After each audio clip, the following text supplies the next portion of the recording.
Bonjour, everybody. Hi, this is Neshi Locatz on Star Nations Organization's main fan page. We're doing a live stream like we've done every morning practically since the second day of May.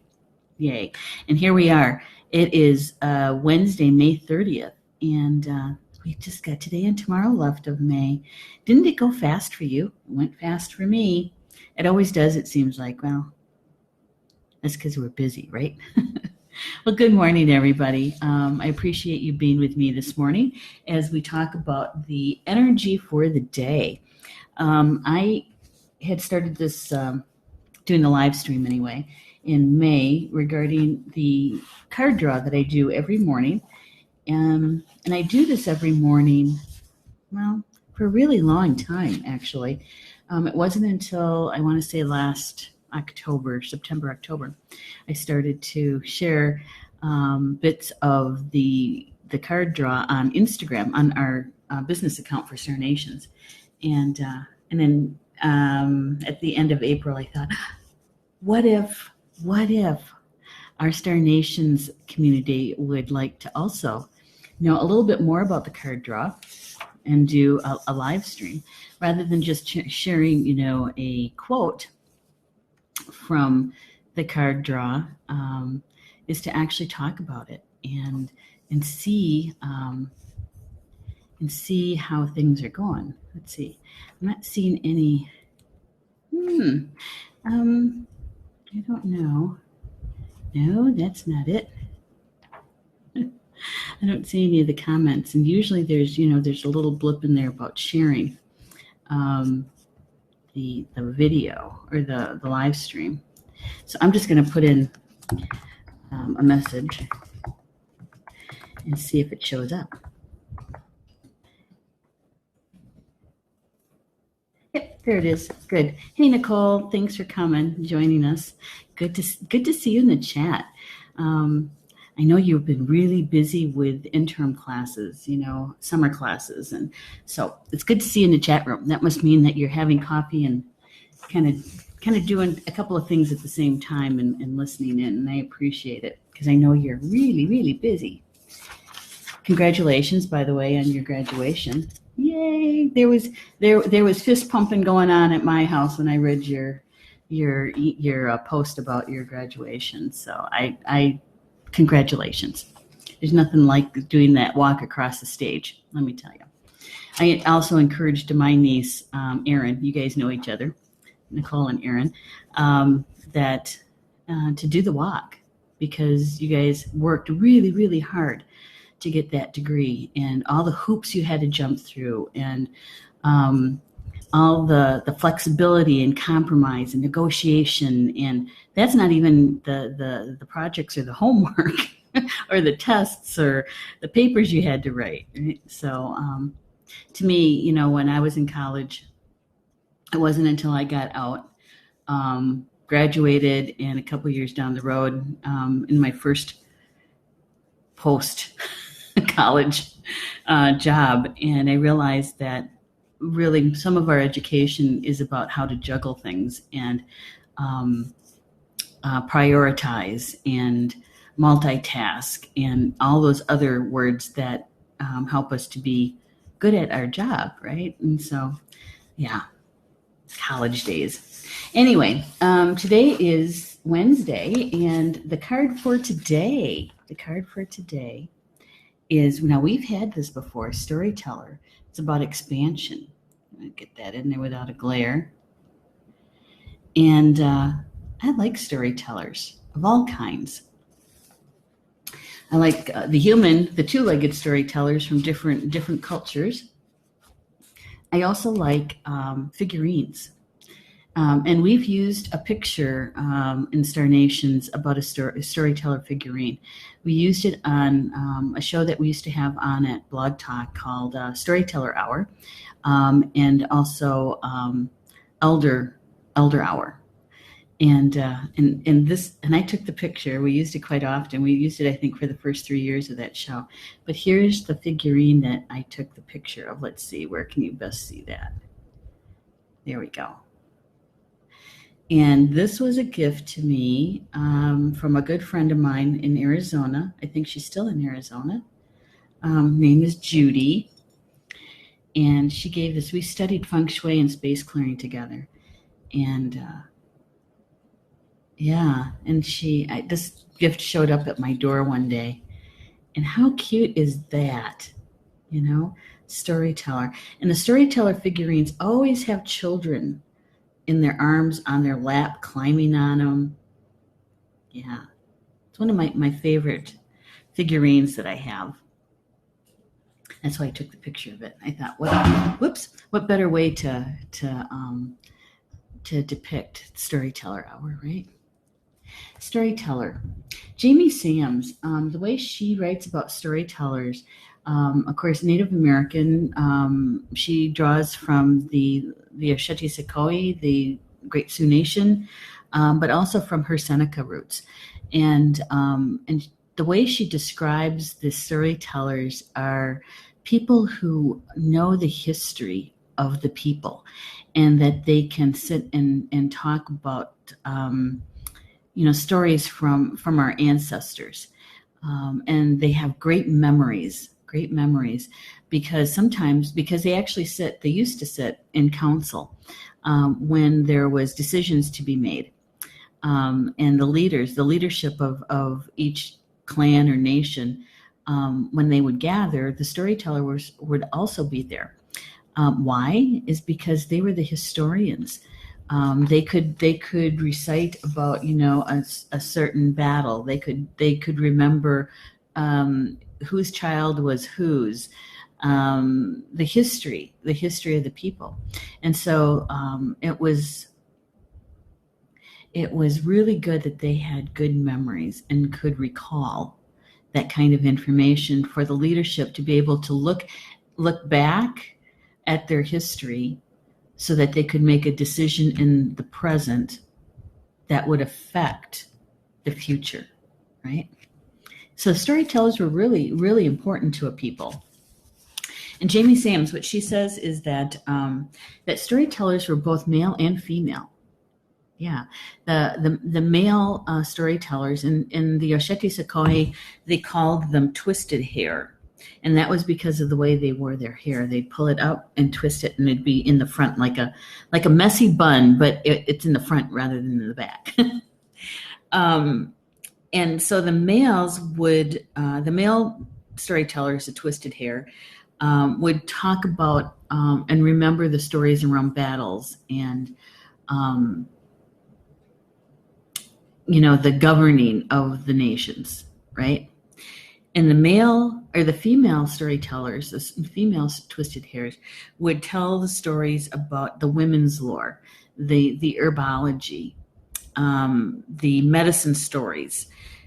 And so they were able to keep those kinds of information, the important information about the medicine that Grandmother Earth gives to us, alive. And how to use them, right? And so the storytellers were really, really important to a nation, to a community. And it made me stop and think, ponder, after I read the information this morning. In the communities that I belong to, that I'm a part of, who are the storytellers there? And I think about my family, my clan, and for me, my storyteller is my mom. She retells those stories. There's a reason why elders do that. How many times have you heard the same story multiple times? And eventually you could say it, repeat it in its entirety. You've heard it so often, but there's a reason for that. And if we can get past the oh my gosh, I got to hear that one again. There's more to the story, and the story is told in a way that isn't necessarily telling me what to do, right? That there's aspects of the story that you have to pick up for what's meant for you, and that's about that discernment. And in the old days, the ancient ones, no matter what culture it was, the storytellers were not there to to be in control of the people through their stories. The moral of the story kind of stuff, right? Um, they were delivering information, and the listener is the one that needed to pay attention to what the story was about for them. So the storytellers, no matter what culture, no matter which community, is really about helping you to discern and to figure out your own resolutions, your own solutions. I can remember, I shared this the last time we got the card. I can remember my Misha, my grandfather, telling us stories, and we'd be sitting around in his living room. It was just a two room cabin, and he'd be telling us a story, and we'd be looking around who did what, because usually it's because one of us had done something, and he wanted to do the correction, but he didn't want to do it in a way that was corporal punishment kind of stuff. No spanking, no spanking. It was a story, and so the storytellers help to actually have the children learn, and it doesn't matter what age that child is. Doesn't matter the age. Could be 2, could be a baby, could be 58 years old. Didn't matter. Is that the story was meant to be able to help you understand your life, make decisions, hear important information again about your people. Because I can tell you one thing. The stories that I heard when I was a child, I got different information then. And then when I hear the stories again, the last 6 years with Mom, I get a different meaning from those stories. Why? Is because I have life experience now, and I have my own path, right? So when I hear the stories again, I'm also paying attention. When I heard them before, there was other things much more important: playing outside, boys, sports, and I didn't make time for it, and now hearing them all these years later, and paying attention to the nuances of the story, and actually able to ask questions, especially if it was a story in her recent past. And I'm talking about her lifetime, not so much the lifetime of our ancestors, but in her lifetime. And so storytelling, I think, helps to shape how we see the world. It really does. Jamie Sams, she says that storytellers were trained to allow freedom of thought among those who sought their wisdom. Children were taught that they had a perfectly good intellect and were equal members of the tribe. In so many ways, sometimes we treat children as if they're less than, just because their chronological age hasn't given them a lot of physical life experience. They're still spirits. They're still souls who came in with a lot of experience from other lives, right? And to treat them as if they don't know anything at all. That kind of jumped out at me too. There was another piece in here. Let's see, we mentioned their memories. The memory, she writes, is a special part of Native American tradition. Since our histories are passed down orally, the remembering is an art, because there's so much to have to remember. And that triggered a memory for me, a recent memory. Last week, I interviewed Amantha Murphy. Amantha Murphy is a wise woman from Ireland. Amantha and I have known each other for a few years. Met when I was on a tour in Ireland, and we became friends. And she became a teacher here at Star Nations. She's written for the magazine, and I've interviewed her a few times. And so this time, when I interviewed her last week is in preparation for an article that I'll be writing in the December issue of the magazine, and it's about the importance of female storytellers. And she is one of the best storytellers I know. And so I interviewed her, and that was one of the things she talked about in that interview is the memory that the Irish were one of the last indigenous people to have the storytellers of any real importance, that they kept that tradition alive. And actually, and I thought the word bard came from the English, but it didn't. It came from the Irish. And to be a bard was a very valued and cherished person in their communities, because that was the one person who traveled from one community to another, sharing stories and sharing news about people. And so, to hear about your relative and from the bard, right? And the bard actually had to have a very good memory. They had to remember 30, I think she said it was 33 generations. 33 generations. That's a lot. And they had to be able to name in order of all of the leadership, all of the kings and the high kings and the queens, and they had to know their people, and they had to know their ancestors. And so when interviewing her regarding their memory, it was I was thinking, man, you really had to be able to keep things straight in your own mind about who's on first, and in what generation. There's another thing that Jamie Sams wrote about, and she says that that the clans had, and their historians, the storytellers, they each had an expertise, and they were the expert in that particular area, such as the politics of the clan, to keep things, to remember them, what decisions were made and by who, and what the outcome was of the battles. There was storytellers about the battles, the storytellers about the medicine, the plants, the ceremonies, and so there were storytellers that had, as we would call them, niches, right?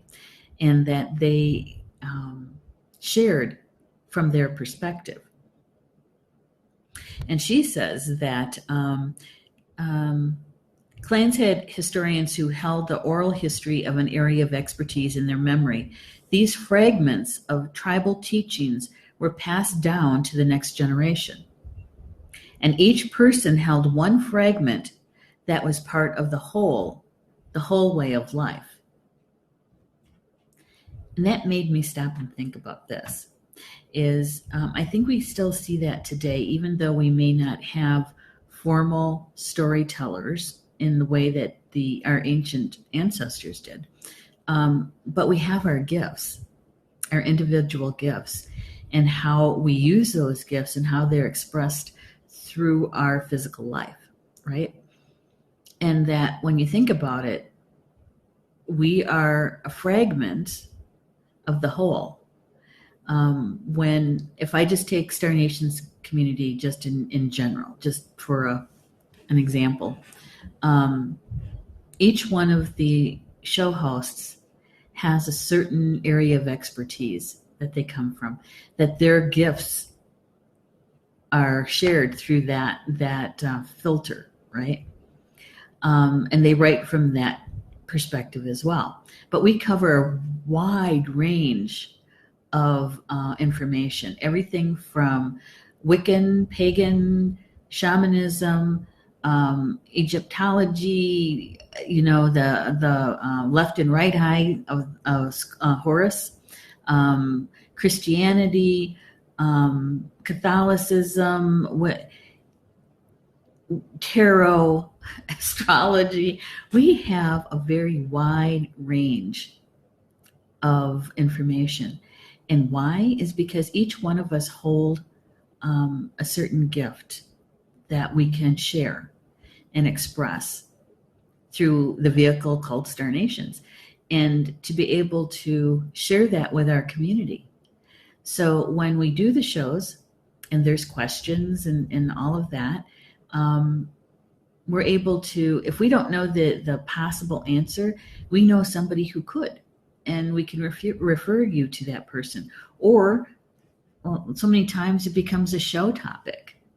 And so in a way, all of us, each one of us is a storyteller, and that we hold a certain amount of information that when shared to the whole helps us to become a healthier community, I think. Just my 2 cents. The other thing that Jamie Sams had written about that jumped out at me is in the application of the card. In the application, it says expansion, right? Is that when we hear stories, when we're told a story, literally, you are taken to another time, another place, transported there through the story, through that vibration. How many people loved as a kid to be read to, stories told to, bedtime stories, right? Almost every child does. Even as adults, we like it. Why do you think that we like movies, books, audiobooks? One of the things that Paul and I used to really, really like doing a lot, and honestly, our lives have gotten quite different, so we haven't found how we can implement it this way. But one of the things that we used to like to do is, especially in the summertime, is we used to like to listen to audiobooks.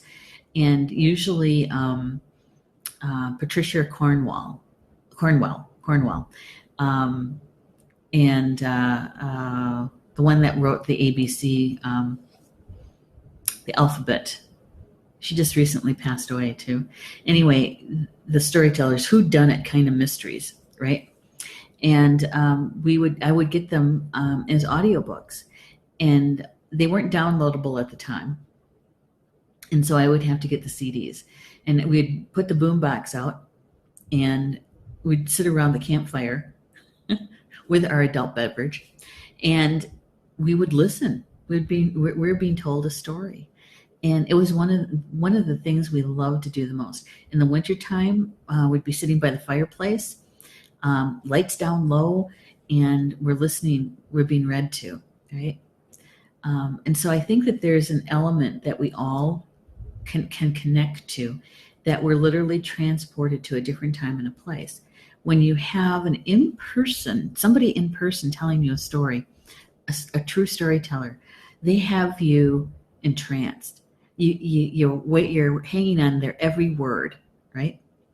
And so the storyteller helps us to see life from another perspective, in another way. And that is how we expand. That's how we expand our senses. How we look at a topic or a situation. We can look at it from different angles, right? She writes that the Storyteller card speaks of expansion on all levels. And so it's in growth. Your growth is in all directions. Yeah, that reminds me. That's the seven directions, right? East, south, west, north, grandmother, grandfather, and the inside, the within. And so when we do have a growth and expansion, it goes through all of our bodies, our mental, emotional, physical, and spiritual bodies. And many times we have to kind of sit with it for a while, right? We have to let it gestate a little bit to integrate.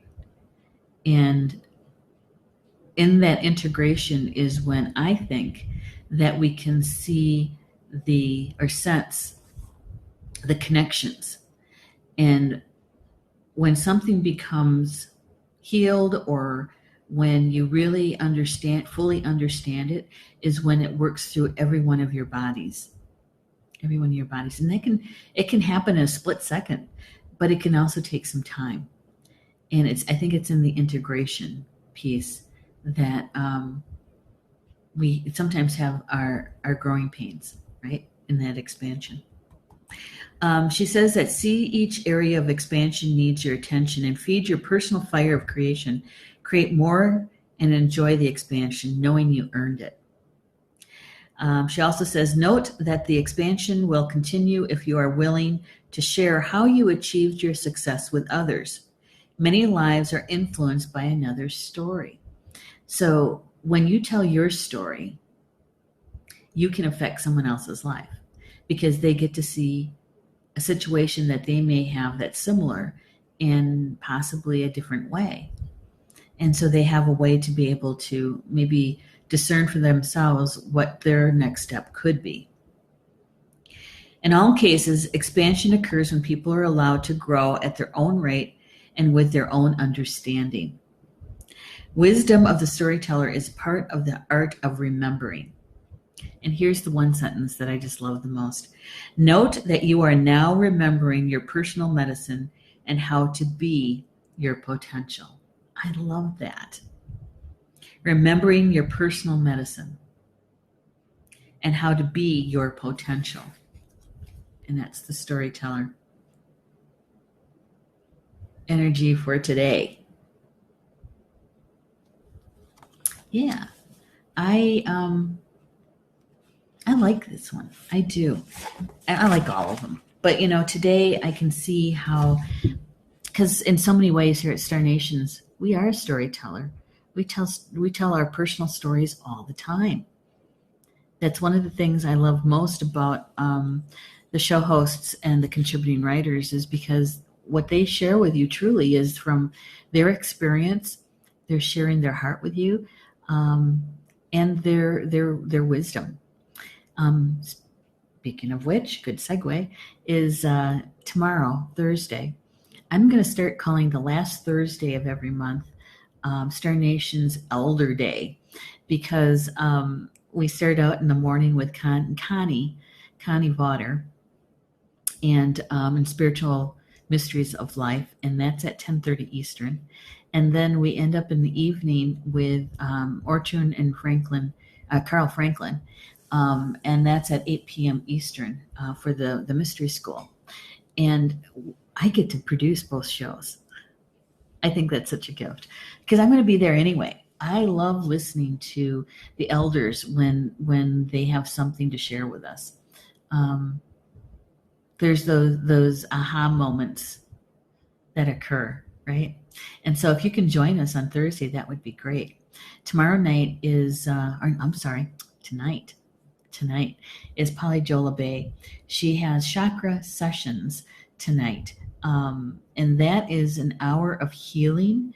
She provides a sacred space and a guided meditation that's channeled in real time.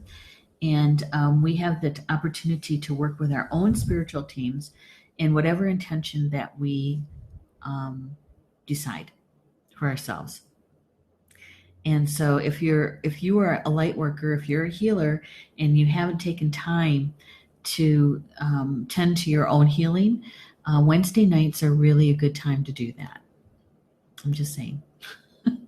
And she's also does a card draw in the last half hour, and divine messages for individually. So if you want a card, she'll draw a card for you, and she will share with you the insights that she gets from that card draw. So I enjoy our times together in the morning, because there's I don't know, I like the sharing part. Hey, Elise Miller, good morning. I was wondering, where did the comments go? And I found them. I had to click on another thing. And Nicole, she's saying, I guess always busy. One graduation down, one to go next year. Yay! Yeah, and she loves Aaron. Hey, Mary and I knew each other down in Madison. We both worked for the state at the time. Actually, we didn't know each other until after I left the state, right, Mary? I think that's how that goes. Um, I was on the third floor, and I think you were on the second or first floor, or something of the same building. We didn't even know each other at the time. And Elise, she says, I love Jamie Sams. Just received her medicine cards. I know, don't you just love them? I like the color. I like the feel. Um, when I dedicated my cards to the light, I do that with all my cards and my pendulums and all of that. Um, Jamie's cards, they're so comprehensive because when you get the Sacred Path cards, right? And you can do the layout. You can, instead of just taking one card, you can do the layout that she shows you how to do in the books. But she also has another deck, which is the medicine cards, and those have the animals, and how your power animal or your totem can help you work through whatever it is that you are dealing with, and what's come through the card spread that you just did from these cards. So the two decks work together for a more comprehensive understanding. I like them too, and I love the artwork. Mary says, what a lovely way to teach a child, to teach them to think.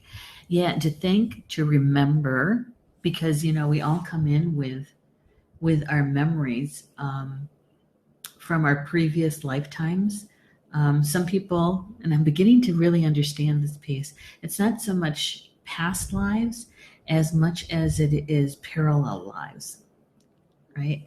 And we come in with a full understanding. It's just that sometimes we don't remember.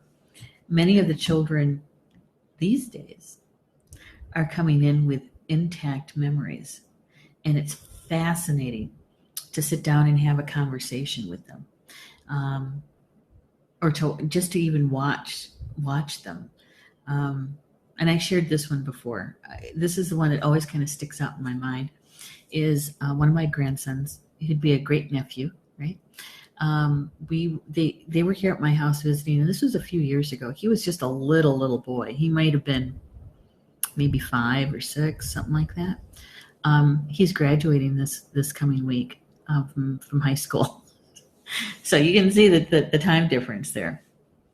When he was just a little boy, he loves to draw, and he has won competitions and awards and that sort of thing. I think he won his first award, I think, when he was 7 or 8, and his drawings was first published, I think he was like 9. He's a really gifted artist, and but for what he would draw, the only thing he would draw for the longest time were dragons, and more dragons. And he was so into Dragon Ball Z. Now, I didn't even know Dragon Ball Z existed until he shared it with me and told me all about dragons. But anyway, he was here at the house, and I was coming downstairs, and so I could see the living room from the stairwell. And I was watching him. He had grabbed one of the floor cushions I had, pulled it out near the middle of the room, and he sat down on it, and I thought he was going to start drawing, right? And he sat down, and he got cross-legged, and he sat there for a moment and took a nice breath in, exhaled, and on the exhale, he went into a mudra. Now, the kid doesn't even know the word mudra, right? But he went into a mudra. And if I remember right, it was the ring fingers mudra. And he sat there and took some deep breaths, had his eyes closed.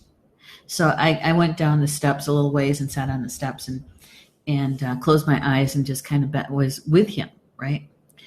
And I opened my eyes, and when I opened my eyes, he's staring at me. And so I said, so how do you feel? He goes, I feel good. I said, well, where did you learn how to do that? And he said, I don't know. He says, I just do it because it feels good. He didn't learn it in this lifetime. Didn't learn it in this lifetime. He didn't even know the word mudra or what that was. All he knew is that it felt good. So, and I used to know what that mudra was. Does anybody know what this mudra is? Both hands.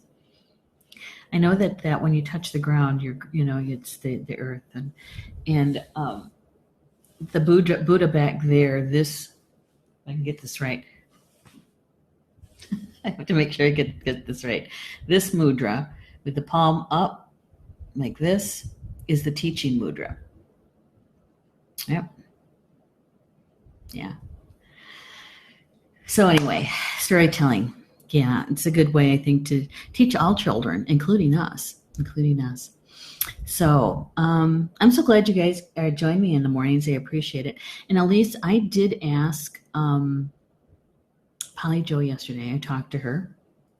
I asked her about online Reiki.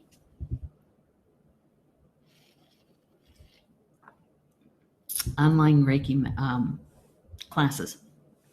One, is it possible? Is that something that can be taught online with ethics and integrity and that whole thing? And if that's possible, is that something that she could teach? And she is a Reiki master, and she does attune people. And she was explaining to me that there's classes currently online, but you have to be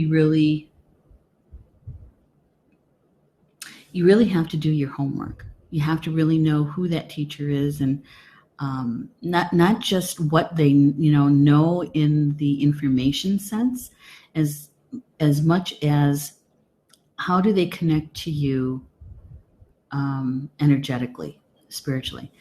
When it's more, she told me that it's more than just distance healing kind of work, that there's another layer to it, to do something like that from a distance.